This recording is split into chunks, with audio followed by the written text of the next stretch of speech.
નમસ્કાર દર્શક મિત્રો, આપ નિહાળી રહ્યા છો સાઈ ગ્રુપ મીડિયા હાઉસ દ્વારા સંચાલિત નવસારી લાઈવ અને ઝટપટ ન્યૂઝ। એક બાજુ ડેપ્યુટી સીએમ અને ગૃહમંત્રી કહે છે કે ભાઈ 24 કલાકની અંદર આપણે તમામ જે કંઈ પણ બુટલેગરો દ્વારા દારૂ વેચવામાં આવે છે એ બંધ કરાવી દઈશું। જો સરપંચ અને તલાટીની મિલીભગત હશે તો એમની ઉપર પણ એક્શન લેવામાં આવશે, એમને પણ સસ્પેન્ડ કરી દેવામાં આવશે। પણ અબ પછતાए क्या होगा जब चिड़िया चुग गई खेत, લઠ્ઠાકાંડ થાય, લોકો મૃત્યુ પામે, આંકડાઓ ઉપર જાય અને ત્યાર પછીથી આ ડેપ્યુટી સીએમ જાગે। તો જે સંદર્ભે અને સાથે જ જી હા 20% ઇથેનોલ જે ખરું અને એના કારણે જે ખાંડના ભાવો વધ્યા છે અને ગોળના ભાવો વધ્યા છે, તહેવારનો સમય છે અને તહેવારના સમયે જ્યારે આ મોંઘવારી આવી છે તો ત્યારે એ તમામ મુદ્દાઓને આવરી લઈ અને નવસારી શહેર કોંગ્રેસ હોય, નવસારી જિલ્લા કોંગ્રેસ હોય, મહિલા કોંગ્રેસ હોય કે યુવા કોંગ્રેસ હોય, એમના દ્વારા આજે આવેદનો આપવા માટેનું એક કાર્યક્રમનું આયોજન કરવામાં આવ્યું છે। દીપકભાઈ જોડાયા છે, દીપકભાઈની સાથે સીધી વાતો કરીશું।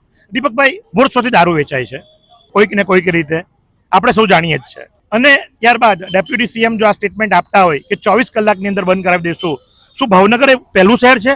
આ પહેલો એવો કિસ્સો બન્યો છે કે જ્યાં આ લઠ્ઠાકાંડ થયો છે અને હવે સરકાર જાગી છે? અત્યાર સુધી સરકાર ક્યાં હતી? ગુજરાતમાં આના પહેલા ઘણા બધા લઠ્ઠાકાંડો થયા છે, ઉનામાં પણ થયેલું, એવા ઘણા જ લઠ્ઠાકાંડ અમદાવાદમાં પણ થયેલું ને એમાં ઘણા યુવાનોના મૃત્યુ પણ થયા છે, ઘણા લોકો બેઘર પણ થયા છે, ઘણા પરિવારો અસ્તવ્યસ્ત થઈ ગયા છે આ દારૂની બધીને કારણે।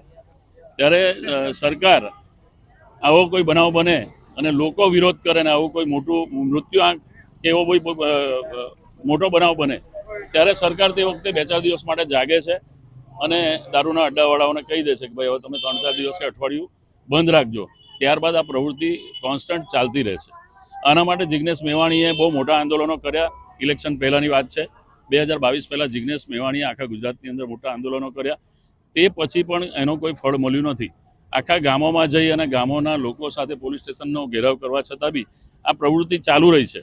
ત્યારે મને એવું લાગે છે કે આ બધી હંબગ વાતો અને 4-5 દિવસમાં લોકો ભૂલી જાય, અઠવાડિયામાં લોકો ભૂલી જાય અને વળી પાછું બધું રાબેતા મુજબ થાય છે અને એ મને લાગે છે રહેવાનું જ છે। પણ એક જાગૃત નાગરિક તરીકે અને કોંગ્રેસ પક્ષ વિરોધ પક્ષ તરીકે અમારી ભૂમિકા સ્પષ્ટ છે કે આ રીતના બનાવો બનતા રોકવા જોઈએ, આના પર કડક એક્શન લેવા જોઈએ અને એના માટે કોઈ લાંબો વિચાર કરીને કોઈ નીતિ બનાવીને આ પ્રવૃત્તિને અટકાવવી જોઈએ। સાથે જ મોંઘવારી, કારણ કે તહેવારનો સમય છે, ઓગસ્ટ મહિનો ચાલે, શ્રાવણ મહિનો આવે એટલે આપણા તહેવારો આવે અને તહેવાર દરમિયાન આજે ખાંડનો ભાવ અને ખાંડ આયાત કરવાનો વારો આવ્યો।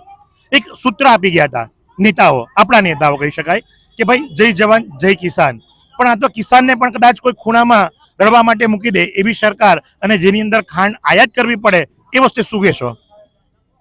હું તમને કહું, એક તો પહેલાં તો ચાવાળામાંથી પીએમ બનેલા વડાપ્રધાને લોકોની ચા કેમ કરીને સસ્તી બને તેનું ખાસ ધ્યાન રાખવું જોઈએ। લોકોની સવારની ચાથી જ મોંઘવારી શરૂ થાય છે, તે રાતના ઊંઘતા સુધી લોકોને તમામ તબક્કે મોંઘવારી નડે છે। આજે ખાંડ, ચા, તેલ, ગોળ, શાકભાજી, કઠોળ, અનાજ, શિક્ષણ, લાઇટ બિલ, આ બધી જ વસ્તુઓ, પેટ્રોલ, ડીઝલ બધું જ મોંઘું છે અને ખાંડની જે અત્યારે તકલીફ છે એ ખાંડનું ઉત્પાદન ઓછું થયું છે, તેના મૂળ કારણની પાછળ ગડકરી સાહેબના દીકરાઓની ઇથોનોલની ફેક્ટરીઓ જવાબદાર છે। ત્યારે આ બધી જે ખાંડ ઇથોનોલ બનાવવામાં જે વપરાય છે તેના લીધે ખાંડનું ઉત્પાદન માર્કેટમાં ઓછું થયું છે અને એના લીધે માંગ વધવાને કારણે, પુરવઠો ઓછો હોવાને કારણે આ ભાવ વધારો લોકો પર ઝીકાયો છે। ત્યારે ખરેખર તો સૌથી પહેલાં ગડકરી રાજીનામું આપે અને જો આ દારૂમાં જો અંકુશ નહીં લાવી શકતા હોય તો ગુજરાતના મુખ્યમંત્રી અને હોમ મિનિસ્ટર પણ રાજીનામું આપે એવી અમારી માંગ છે। ગુજરાતના મુખ્યમંત્રી અને હોમ મિનિસ્ટર બંને રાજીનામું આપે। જ્યારે મોંઘવારીની વાતો આવતી હોય તો સીધી વસ્તુ છે કે ભાઈ મહિલાઓની સાથે વાત કરવાની હોય છે, કારણ કે ભાઈ બજેટ તો એમણે જ જોવાનું હોય છે અને ખાસ કરીને જ્યારે તહેવારો આવતા હોય છે તો ત્યારે તહેવારો સમયે જે મોંઘવારી નડતી હોય, કારણ કે રક્ષાબંધન અને રક્ષાબંધન એટલે કે બહેનોનો તહેવાર, તો અત્યારે ખાંડનો ભાવ શું છે? 75 રૂપિયા કિલો છે, 75 રૂપીસ। પહેલા કેટલામાં મળતી હતી? પહેલા ભાઈ 40 રૂપિયા મળતી હતી, મોલમાં કોઈ 35 રૂપિયા પણ આપતું હતું, પણ હમણાં 70 થઈ ગયા છે। બહેનોના બજેટ બગડી ગયેલું છે અને ખૂબ જ મોંઘવારી છે। તેલના ભાવ કહીએ, દાળના ભાવ કહીએ, બધી જ વસ્તુ મોંઘી। કાંદા આપણે કહીએ ને ડુંગળીને રોટલો ખાવાના છે તે પણ હવે ખાવામાં મળવાનું નથી। ડુંગળીના ભાવ પણ વધી ગયેલું છે, એટલે ડૂસકે ને ફૂસકે મોંઘવારી વધી રહેલી છે। દુષ્કે અને પુષ્કે મોંઘવારી વધી રહી છે. કંઈક નવો વિરોધ જોવા મળ્યો. તેલના ડબ્બાઓ લઈ આવ્યા અને તેલના ડબ્બાઓ લઈ અને મહિલાઓ જે ખરા એ વિરોધની અંદર નીકળ્યા છે. તો આ છે નવસારી જિલ્લા કોંગ્રેસ કે જેની અંદર આજે યુવા હોય, મહિલા હોય કે ત્યાર પછીથી શહેર કોંગ્રેસ હોય, તમામ જે ખરા રસ્તા ઉપર ઉતર્યા છે. વિવિધ મુદ્દાઓ છે અને કેન્દ્રના મુદ્દાની અંદર લઠ્ઠાકાંડ અને ત્યારબાદ જો મોંઘવારીની વાત કરીએ, તહેવારોના ટાઈમે જે ખાંડ મોંઘી થઈ છે એ સંદર્ભે લઈ અને કોંગ્રેસ જે ખરું એ આજે પોતાનું વિરોધ પ્રદર્શન કરી રહ્યું છે. તો આ જ પ્રમાણે પડે અપડેટ માટે આપની હાથ રહેવાનો નવસારી લાઈવ અને ઝટપટ ન્યૂઝ કેમેરા પર્સન યશ સાવંતની સાથે હું મહેશ ભટ્ટ.